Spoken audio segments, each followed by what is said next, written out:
Hey guys, one of the things that I want to do with my channel is add a vinyl section to it. I have a ton of vinyl, and when everyone was getting rid of their vinyl, when everyone was going to the records store and giving them vinyl for a couple of dollars, pennies on a dollar, you know, giving away tons of albums, some of them probably worth a ton of money that people were basically giving away. I kept all my vinyl. I didn't give away any of my vinyl. So I really lucked out.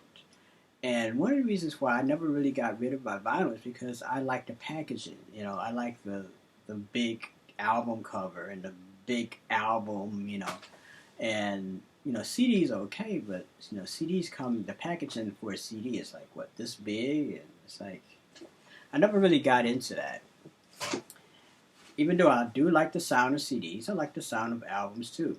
And I love the artwork. One of the things that I'm doing now is I'm going back and I'm buying some of the new releases of the vinyl that I have, and I'm cleaning off my old vinyl and dusting them off, putting protective sleeves on all of them. I think I pretty much got 99.9% of all my vinyl in protective sleeves, and I would say most of my vinyl records are in good condition. So I'm very proud of myself for that, and I am glad that I didn't have a screwed up record collection. Because some people don't take care of their vinyl, and I always did because I listened to it and I like the way it sounds. But anyway, as I said, that one of the things I want to add on this channel is a vinyl section. And this is my first video, so I'm just going to go over a couple of vinyl records that I have. And these are vinyl records that I would also recommend you going out and getting. So let's get started. The first one, and this is kind of a beat up copy. This is California Dreaming. Now, one of the things that I found kind of strange about this album is the blonde on this on this album. It's like, why don't you put a picture of Wes Montgomery on the cover of the album? What's up with that, But it is a good album regardless. Has some really cool tunes on it, and this is Wes Montgomery at his best. One of the things that I learned when I was at Wayne State University is Wes Montgomery used to hang out at Wayne State University and hang out with some of my guitar teachers. They actually knew him, which I thought was absolutely phenomenal. I have a autograph, picture of Wes Montgomery that my mother got when she met him. I didn't get a chance to meet him because I was not old enough, but I do still have the autograph, and that's something I would cherish and something that I would never give up. But anyway, this should have been on the cover right here. That's actually Wes Montgomery. And if you find a copy with Wes Montgomery on the cover, because a lot of times they release these things, buy that copy rather than this copy. But yeah, this is really cool. I remember the song Sunny, Winds of Barcelona, Green Peppers. This is excellent stuff. Wes Montgomery was one of the giants in jazz guitar. And when you listen to jazz guitarists, and they're playing a lot of octaves, that's Wes Montgomery. If you listen to Steve Vai play a song like Tender Surrender, that's Wes Montgomery's influence. Those octaves that Steve Vai plays a lot, or other guitar players play a lot. That's Wes Montgomery, because he was the king of that.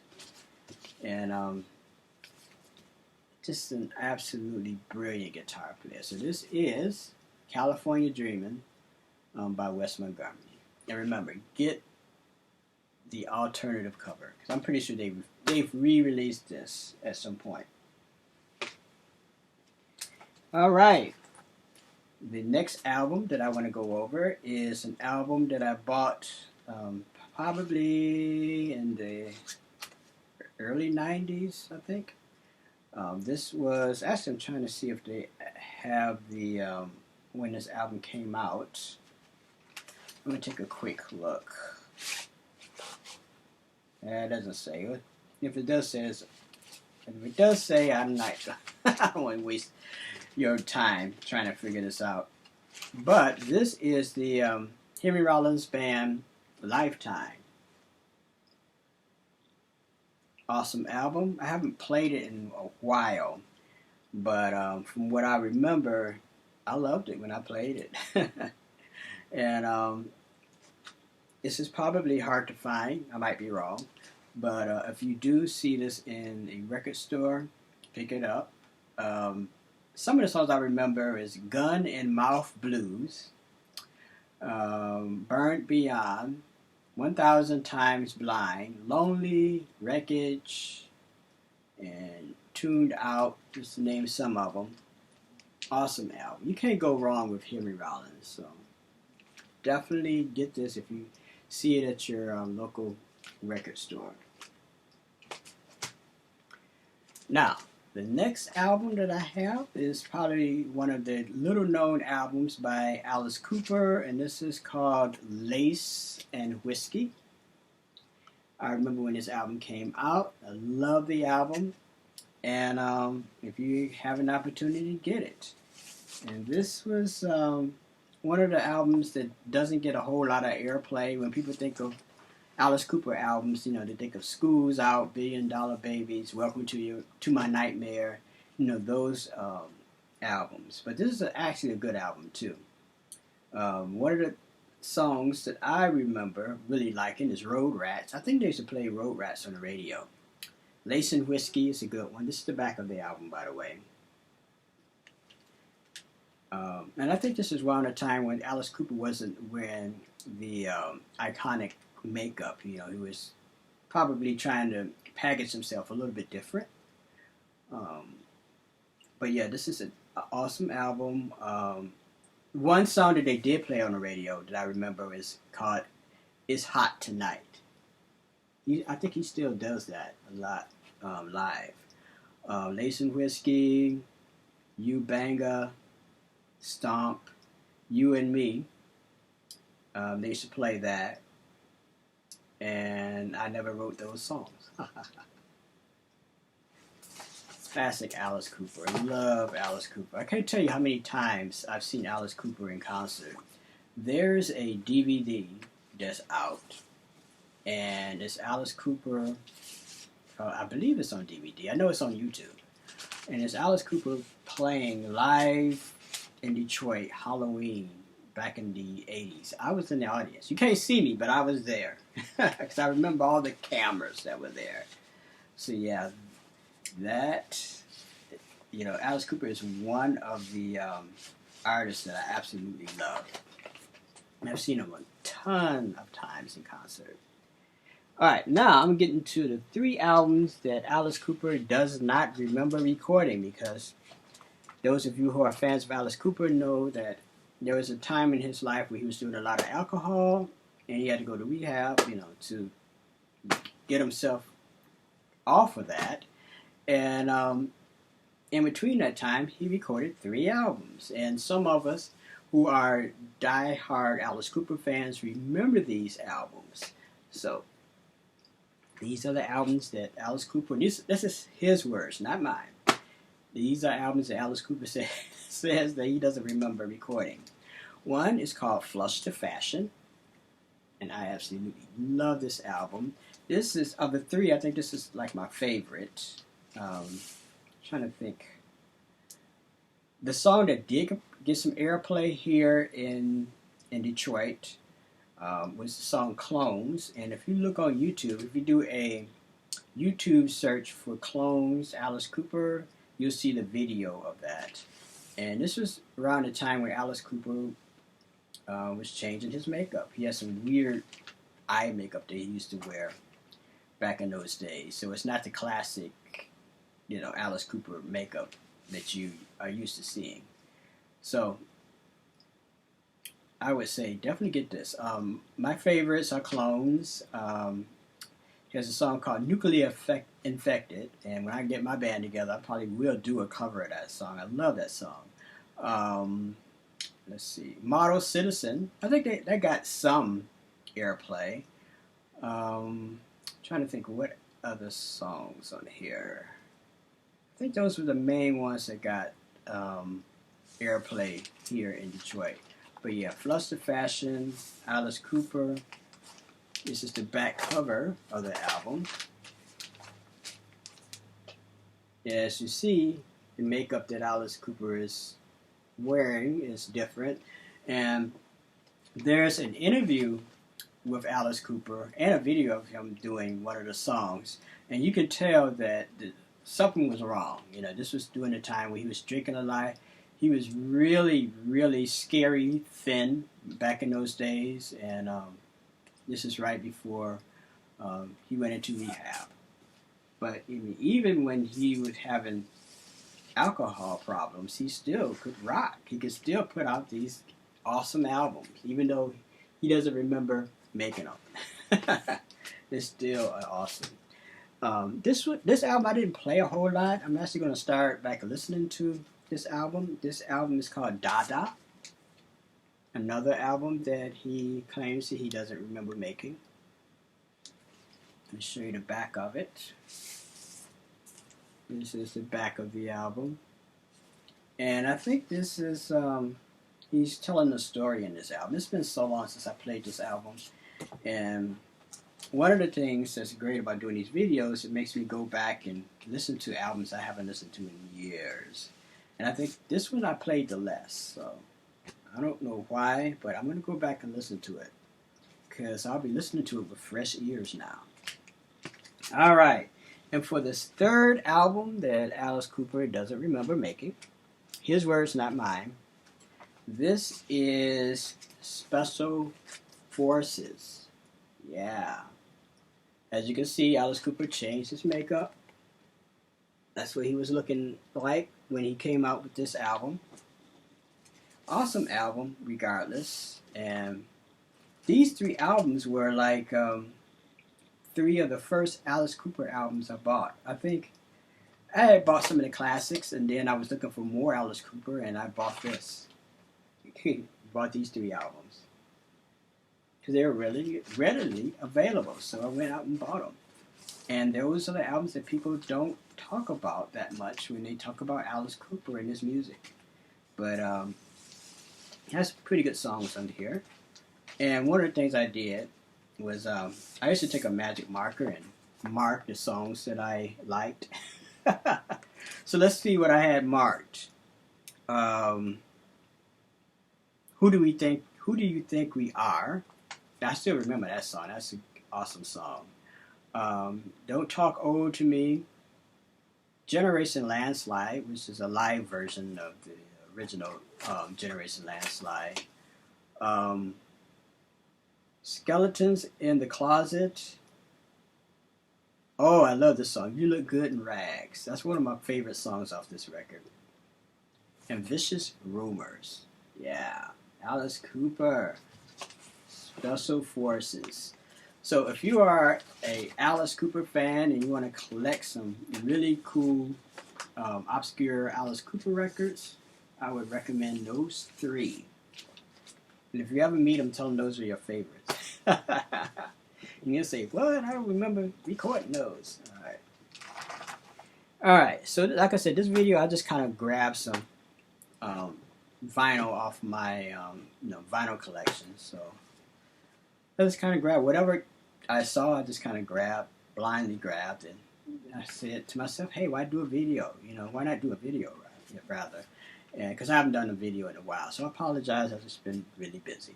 All right, next album I want to talk about is Funkadelic, Free Your Mind and Your Ass Will Follow. This is a classic album.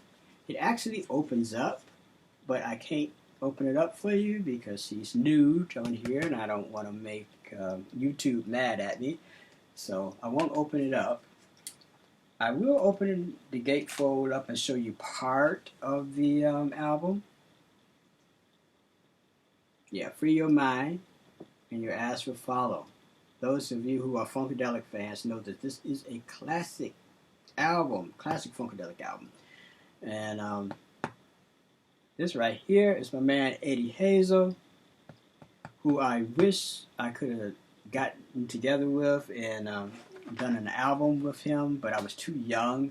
We were supposed to meet up and jam out and work on some material, but I was a teenager at the time and really didn't have any good guitars or amps or anything like that, so we never really hooked up.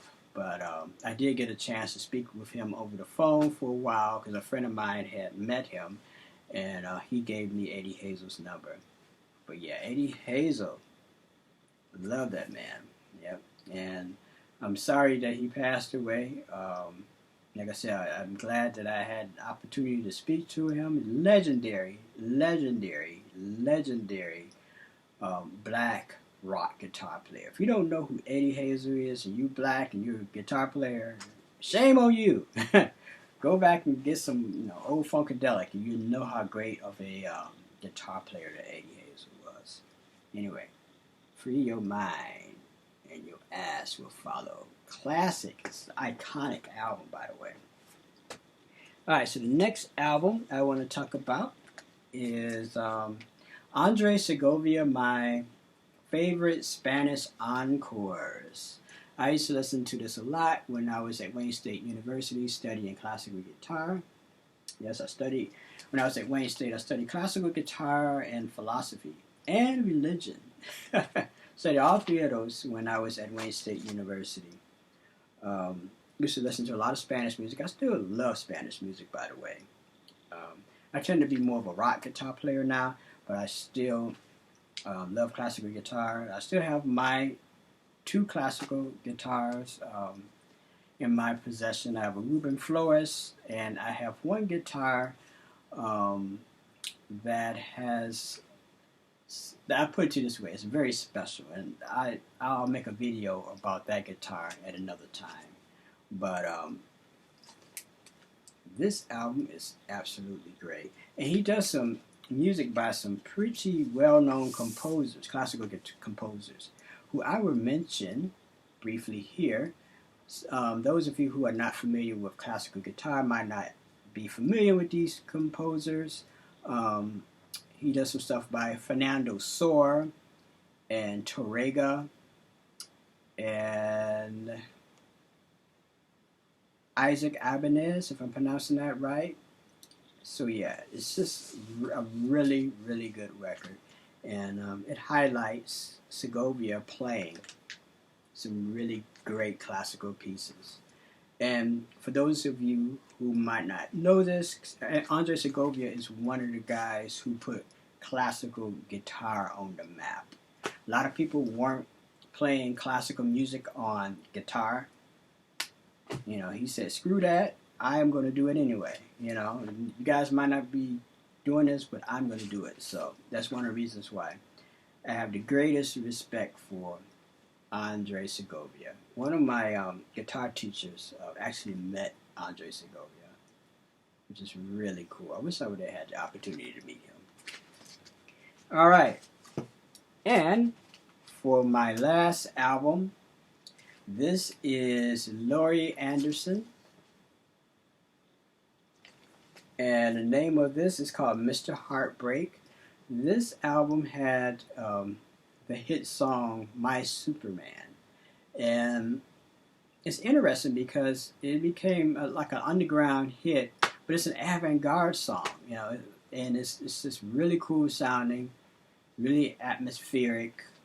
They used to actually play this on the radio, and commercial radio really doesn't play avant-garde music because people don't understand it's above people's heads and whatnot. They did play this song, and I actually forgot that I had this album, but now I'm going back and dusting off all of my old albums and putting protective sleeves on them and everything, and I came across this, Laurie Anderson. So anyway, that's sort of like a small, very, very, very small selection of my vinyl collection. I would do more videos like this, and I'm going to start a section off on the videos I make here on YouTube to include vinyl, you know, because I think there's been a really big resurgence in vinyl, and me not getting rid of any of my vinyl. I have hundreds of vinyl records, and most of them are in pretty good shape. So I figured, hey, why not share this with you guys? And one of the things I plan on doing is getting a lot of soundtracks and getting a lot of vinyl that is associated with the occult. And I think that would be really cool. I love doing videos on that because I don't think many people do videos on vinyl, the history of vinyl in the occult, or the history of vinyl in pagan music, or music that Anton LaVey liked,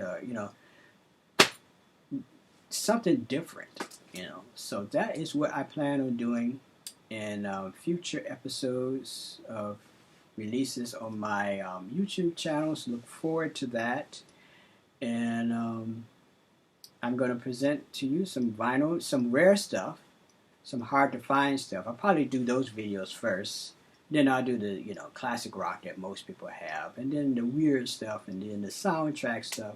Like I have a soundtrack to the movie Liquid Sky. If you've never seen the movie Liquid Sky, look it up. It's a weird movie. One of my favorites. But anyway, I don't want to get too far off the subject, but I look forward to making these videos for you, and check them out when you can. Until next time, love is the law, and peace. Nima.